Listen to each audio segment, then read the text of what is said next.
Nightfall, Part 3. Astrid has never in her life run away from a dragon.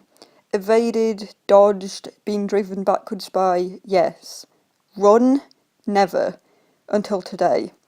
Only the sight and shock of what that thing had done to her hiding place, and that Stoic had ordered her not to engage it and to report back directly, lessens her shame. She manages to stop running before anyone sees her or before she's back in sight of the edges of the village, and as she composes herself, she swears an oath to herself and the gods that she will never run away from a dragon again, not even black as night devil dragons that vaporise rocks just because she happened to be looking at the thing, and it's a natural feral boy. Ruthlessly, she squelches the cowardly part of her mind that's yelling, wait a second, never? Never ever? But we could die! It'll kill us! At the rest of her. The thing hadn't even waited to see her to attack. No warning, no indication. She'd been lucky. Astrid wants this thing off her island and away from her people, and she only cares whether it's alive or dead when she gets rid of it because she'd rather it be dead, especially since it's evidently smart enough to carry a grudge. No one had seen it or engaged with it before Gobber's ridiculous contraption shot it out of the sky by accident, but once it was hurt, well, she'd barely escaped the consequences. If it goes on the attack, she promises herself she's going to get rid of it before that happens, before it gets back in the air and comes after them all. By the time she reaches the village, she's back in control of herself, falling back into the almost routine of getting the village back on its feet, fed and sheltered after the local dragons have tried their best to smash them to pieces. She calls in a favour a family owes her for clearing up an in-house quarrel and gets them to put up another couple whose house is now missing a roof until they can repair it. When they look mutinous, she tells them to help their neighbours fix the roof then, and they'll be out of their space that much faster. When she gets away from them, they're all looking for wherever their tools have gone. Inevitably, each family is sure that the other has borrowed them. She stops a small boy from falling into the well with a bucket that weighs almost as much as he does empty, and would outweigh him easily full, picking him up from the edge of the well and handing him to the nearest pair of open hands, which happened to belong to Fishlegs and were apparently only empty because he'd put his own buckets down to wash soot off his hands, not to mention the rest of him. It means the kid gets covered in ashes and Fishlegs looks put upon at being handed a little boy. She tells him that if the boy wants to fight fires so much, Fishlegs should put him to use and watch him closely. "Did you see that dragon?" Fishlegs tries to ask her over the kid's head. "Yes," she tells him shortly, and walks away to the accompaniment of questions like, "Was it really a night veery? How big was it? What did it sound like? The Book of Dragons says..." Which is the point where she stops listening. She has definitely seen that dragon, and she doesn't really want to talk about it. Fishlegs can sound interested in it. He doesn't know how deadly it is. A dozen more people ask her the same question, and most want to know if there was really a human with it. She tells them all variations on, "Yes, it was a night fury. Yes, it had a rider. No, we don't know anything else. The chief will tell everyone when we know anything more. Have you seen him?" In this way, she gets sent all over the village looking for him. Along the way, she deals with people who want to complain that they've lost their pet sheep, people who are insistent that someone has borrowed their favourite axe and won't give it back because they killed a grunkle with it and now it's a lucky axe for them. People who want to know if there are any plans for dinner tonight. At least that's an easy one. The night after a raid, everyone eats in the Great Hall until they can make sure that everyone has food left in their houses. So of course there are plans for dinner tonight, and she decides that everyone who asks her that should be sent up to the Great Hall to help, if only because they should know better. And there are people who want to know if Burke is going to launch a counterattack. On what, she doesn't say. And a whole array of problems that boil down to wanting reassurance that their tribe is still together and their leaders are still protecting them. She manages to avoid Snotlout, who was back on his feet already and boasting wildly about having survived the fierce and ruthless Dragon Man, who according to him is quickly approaching a height of 10 feet and acquiring the ability to breathe fire. He still has both eyes, Astrid notices, despite a set of gashes very close to this left one, and briefly regrets that the Dragon Boy hadn't been a little more accurate or ruthless. It would be so much easier to avoid Snotlout if he had a blind side. As it is, she manages to pretend she doesn't hear his shout of, "Hey Astrid!" It shouldn't be that hard to find someone as tall as Stoic the Vast, but Burke's Vikings run to big. Astrid herself is comparatively small, but she doesn't need to be approaching 7 feet tall to lead, or, for now, be a very good deputy. Still, she must admit, if only to herself, that she will never be able to prop back up, all on her own, one of the battle torches that stand throughout the village and light up the sky when the dragons come after dark or before dawn, which is what she finds Stoic doing when she does track him down. "Ah, Astrid, good," he booms, seeing her. "Walk with me." As soon as they're out of earshot, he drops a huge and heavy hand on her shoulder and asks, "Did you find them?" She nods. "You know that sea cave on the western shore that Snotlout and the twins found last summer? The one they nearly broke their necks trying to get to? I often wish they'd succeeded." Astrid knows better than to ask what Stoic wished they succeeded at, the getting to the cave or the neck breaking. "I think that's where they've gone. Just because Snotlout couldn't get to it doesn't mean a dragon couldn't. The Night Fury was dozing on the shore when I found it. Its wing is definitely broken, but it's been splintered, and I think its rider was on its back too." "You saw him?" Stoic says urgently. "Hiccup? He's still with the dragon?" "I saw the boy," Astrid temporizes. "Chief, surely you don't think that... Do you really think that boy's your son? The one that dragons killed when he was a baby?" Stoic has gone silent and cold as they walk, but he didn't take her on as his hair because he was afraid to ask hard questions. "Chief, you know there's just no way, right?" For a minute she thinks he might have actually gone too far, but then he rumbles, "I know it's unlikely. I want to think my son might have survived, that he might have grown up, but I gave him and his mother up for dead a long time ago. Still, I have to know. I have to see him in the light. I'm going to the western shore. The village can do without us for an hour or so. Are you coming?" The cowardly part of her mind starts screaming about that fury again, but she stomps it silent and keeps her oath. "Yes, sir, there's a shortcut, I'll show you. We can... Wait a second." Astrid dives for a stack of half-empty barrels nearby, knocking them flying. She gets hold of a hank of ratty blonde hair almost by accident and pulls on it hard, dragging Roughnut out of concealment.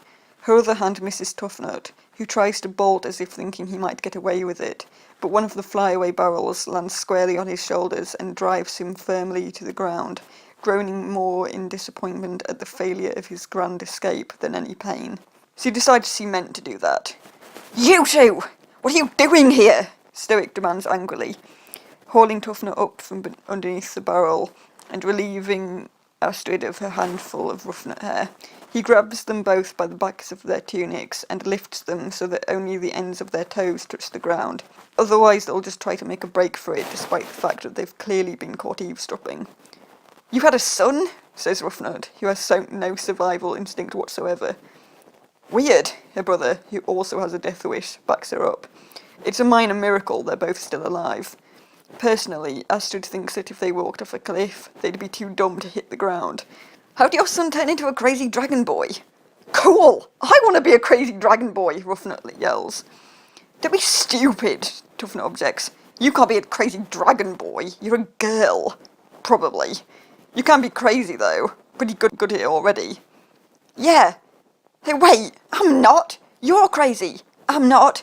So?" They prove their own points by trying to attack each other, despite the tightening grip on the back of their shirts, completely oblivious to the shade of red Stoic is turning, which is gradually matching his beard. "Enough!" he roars, shaking them both equally. "Didn't Gobber find you something to do?" They look completely and identically blank, a look they've been cultivating since birth. "Well, now he's going to," Stoic declares, and starts marching them back down towards the village proper. They bicker the whole way there that Gobber doesn't like them, and of course he doesn't. He was like you, and Gobber was boring, and so on and so forth. "Or you could drop them in the well," Astrid suggests, grinning, recalling the little boy earlier. Stoic stops mid-stride, looks down at her over Toughnut's head, and says, "That is an excellent idea." And he does.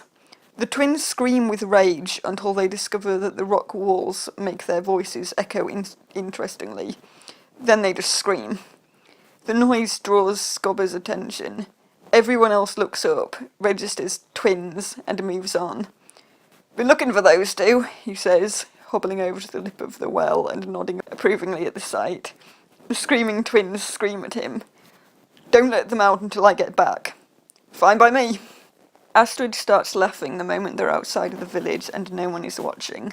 It distracts her from the continuing wail in the back of her mind that every step is taking her closer to that blast of heat and fire and sparks, so it takes her almost halfway to the western shore to stop snickering. When she is chief, someday in the distant future, the twins will be spending a lot of time in the well.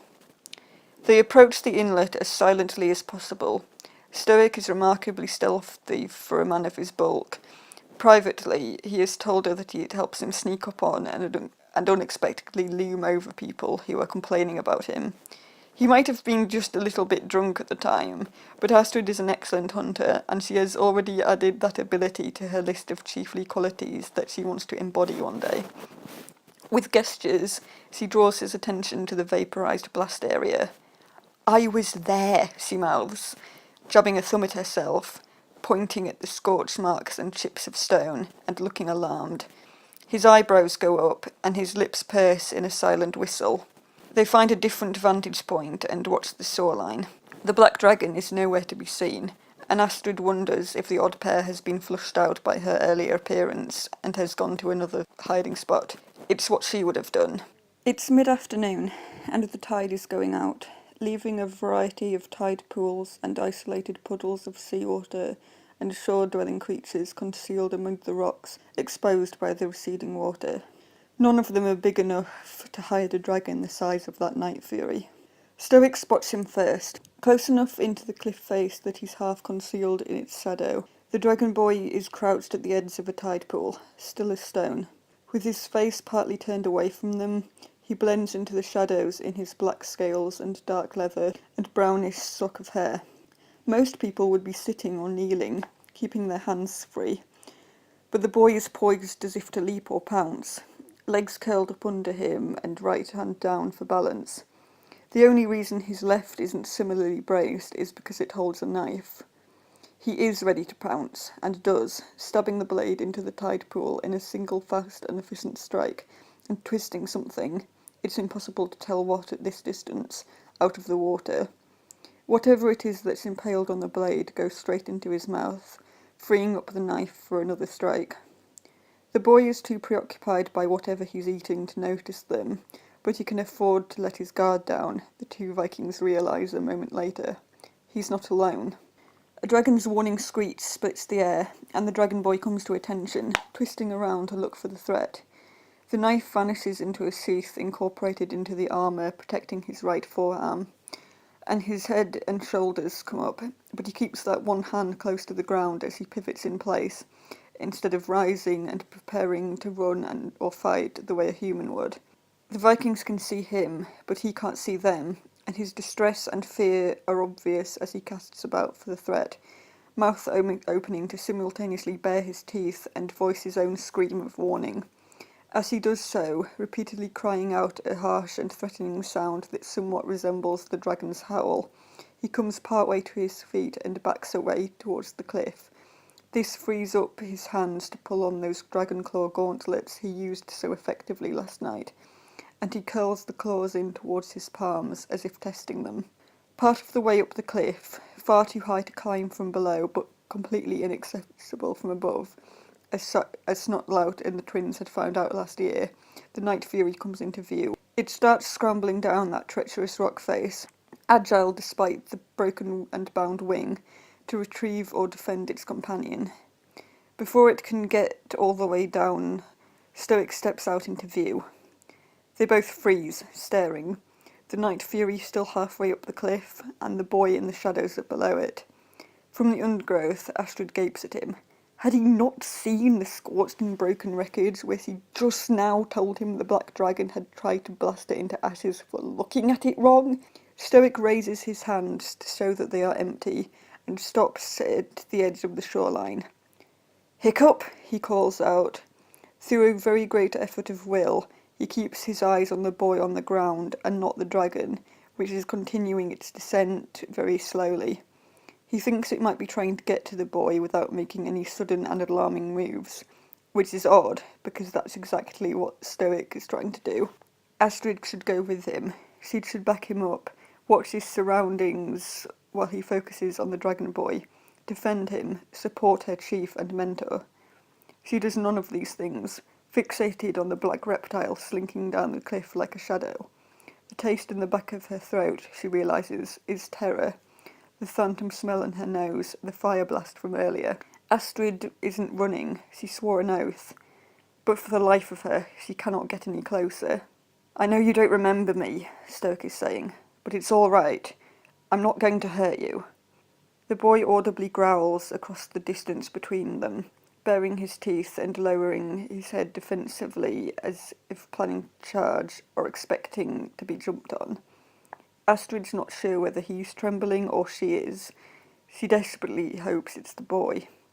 The chief is still talking, in a low voice he'd use to head off someone gone battle mad, even when the battle is over. Are you Hiccup? He asks.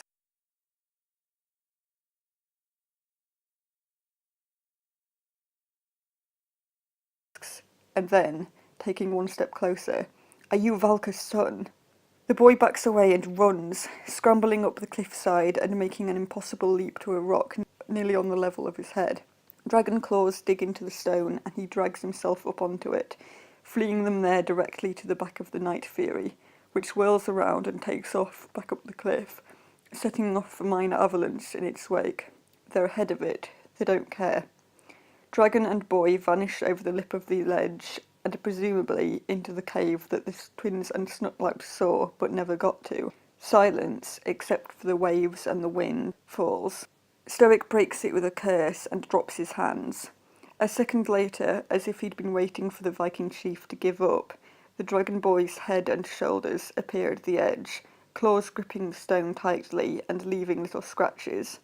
He hunches his shoulders defensively, bares his teeth in a gaping snarl, and screams, raucous, angry, frightened, and completely inhuman.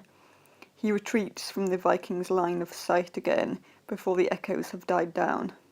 They head back the way they came, Astrid desperately hoping the chief hadn't noticed her paralysis back at the shore. She is ashamed, truly and passionately humiliated in her own eyes, which is worse than almost anything. Was it him? She asks finally, cautiously. Stoic walks on in silence for several more steps. I don't know, he finally says grimly. Chief, Astrid says tentatively, even if that was, at some point, your son, it's not anymore. That's an animal. It's a dragon. He says nothing, but Astrid desperately wants that dragon gone, so she persists, saying, Chief, whoever the boy is, that dragon is dangerous. We should drive it out and shoot it down for good while we still have the chance. No, her mentor rejects this instantly.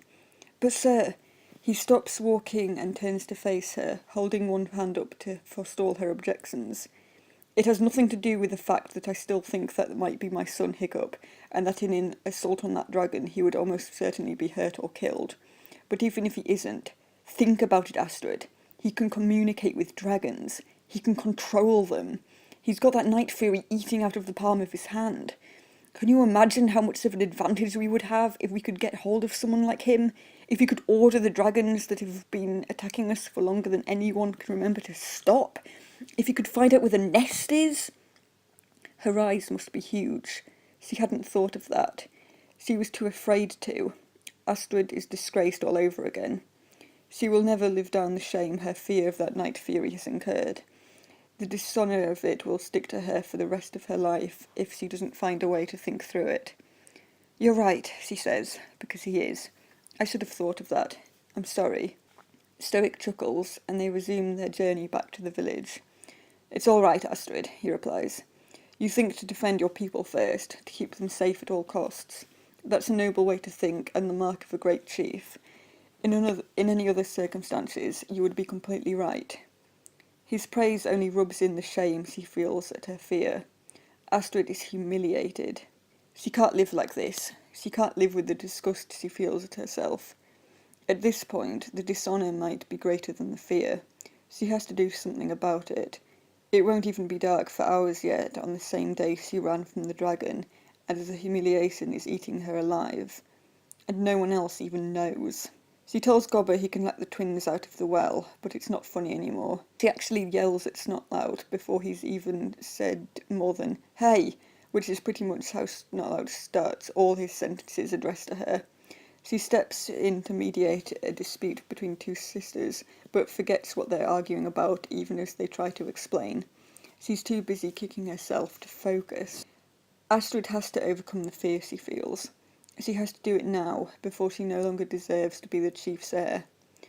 Rationally, she knows that everyone is afraid of something, and every leader has a bad day. But her honour demands she be as good at it as possible. Stoic chose her over his own nephew, who, fair enough, is a self-centred jerk who is only less dumb than the twins, because the twins' dumbness is automatically doubled, but he is Stoic's own blood, and she is letting herself, him, and the whole village down. If she could just go back there, she decides, if she could walk on that beach and look at the places where the Night Fury and its wild boy are likely to be and not freeze, not run, surely that will mean she's not afraid anymore, or at least that she can work through the fear, which is all that matters. She needs a reason to go back. Astrid decides that she will make a map of that area of the shore and its surroundings, just in case they do have to stage an attack on it at some point. That makes good strategic and tactical sense. There's no point having an area of Berk they don't know how to defend, whether or not they use the knowledge to confront the Night Fury and its boy. A map of it would be good to have. It would help her tribe. Anyway, it would probably be good to observe the thing and know where it goes. If it's ready to fly again, she wants to know in advance. They need to know the area. They really do. She gathers up a large piece of paper, puts a conveniently sized stick into the nearest fire for a moment, and commands her feet to take her to the shoreline. They don't want to obey, but she forces them to go, counting off steps and focusing on her count rather than the destination, all the way back. When she gets there, she knows no amount of counting will get her feet out into the gritty, rocky stand, which is steadily being eaten up as the tide comes in. That flat rock, she decides, picking one well above the tide line. I will go to that rock right now. She does. It's one of the worst things she's ever had to do. She'd rather be back in the ring during her training days, on one of the days where Gobber thought it was a good idea to give them all tree branches, or pots and pans, or nothing at all, and set something large, nasty and angry loose on them. The rock is also very close to the cliff wall, putting her back against it. That has nothing to do with her choice of vantage point. Astrid puts her piece of paper on the rock in front of her and begins to sketch out the area, roughly. Very roughly. She has to erase her lines a number of times before they don't look anything like either the shoreline or a stylised map of it. The fear she's facing just by being here and the frustration of not being able to get the lines to do what she wants makes the fine hairs on the back of her neck stand up. She can't get over the feeling that she's being watched. Succumbing briefly, she looks up, craning her head around to make sure the dragon hasn't snuck up on her. Surely it's too big to do so, but then a number of people would say the same thing about Stoic. She doesn't see anything, so she goes back to mapping. The feeling returns a few minutes later as she rubs out yet another meaningless line. How do people do this? This time when she looks up, she thinks she catches a glimpse of movement in the tumble of rocks on her left, a body length or so above her head. But she stares in its direction and nothing else moves. It might have just been a lizard, a proper small one, not a dragon, or the sea wind. Or maybe not. Deliberately, Astrid lowers her head over her utterly useless map, which she has to admit is not worthy of the name, but watches out of the corner of her eye and listens closely. Scritch, tick, tick, scritch, she hears, like scraping on rock. She pretends to draw on the paper. After a minute or so of drawing, she sees movement in the corner of her eye, up in those fallen rocks. It's too small to be the dragon though. A minute later, she clearly sees the dragon boy's head come up over the rocks, staring at her. She can't resist looking up, and actually makes eye contact for a second, catching him by surprise. The boy ducks behind his rock again and bolts, heading for a different hiding place. Astrid catches a glimpse of him as he moves, animal-like and on all fours. His hands are as dark as the rest of his coverings, and she realises that the tick-tick noise was coming from his dragon claw gauntlets, protecting his palms and giving him a better grip on the rocks. The scritching was probably the scales on his armour, which is why he sounded like a dragon even when he moved. When she bends over the paper and waves the stick over it as if busy again, she sees him emerge very slightly from a new vantage point, but he's definitely watching her. Still, even though he hasn't gone on the offensive, it's not making her mapping any easier. The fear she feels of his Night Fury companion is still reverberating through her, and the Dragon Boy's eyes on her are just another source of tension. Astrid tries to go back to mapping for real. After a few more minutes, she knows she's not going to get anywhere. She thinks she's somehow rubbed out more marks than she's put on the paper. Although how that could be possible considering that it was blank when she started, she isn't sure. It makes about as much sense as her map. On impulse, she crumples up the blank again paper and throws it away from her along the beach, well ahead of the incoming tide. To her shock, the Dragon Boy suddenly pops up from behind the rock he'd ended up at, placing his claw-gloved hands on the top of it and staring after the flying piece of paper with obvious interest. He's all but vibrating with it, teeth chattering and making little noises through them, like a cat that's just seen a bird. He leaps onto the rock and slinks down across it, moving in fits and starts towards the beach and abruptly, completely ignoring her. Fascinated, more fascinated than her fear, Astrid watches him go.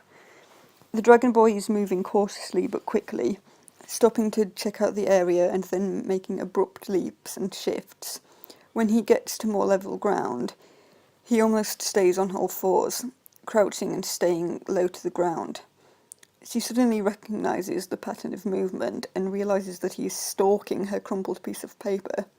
He's gone totally silent, as if it might hear him coming. When the wind moves it, he freezes and watches it intently. When it's still, he creeps towards it as if trying to take it by surprise. Between the way he moves, the fin on his back, the scales on his armour, the claws on his hands, and the sheer intensity, he really does seem to be a dragon. Astrid knows the black dragon could very well be creeping up on her as she stares, but even that is not enough to make her take her eyes off the incredible spectacle of a dragon boy hunting a piece of paper. He chases it all the way down the beach as if it might spot him and bolt at any moment. She doesn't need words to know that he really, really wants it, although she has no idea why. Surely he knows it's not edible or dangerous. He'd been watching her work on it for a while, she knows. Suddenly he pounces, coming up on the crumpled ball with those sharp claws wrapped around it and kicking up sand in all directions. Craning his head up and arching his neck, he peers at the paper in his hands and makes a chirping noise that's too happy not to be contagious. Astrid actually smiles, even though her mouth is still half open in bafflement. The dragon boy rolls onto the sand on his back and admires his catch, wriggling joyfully.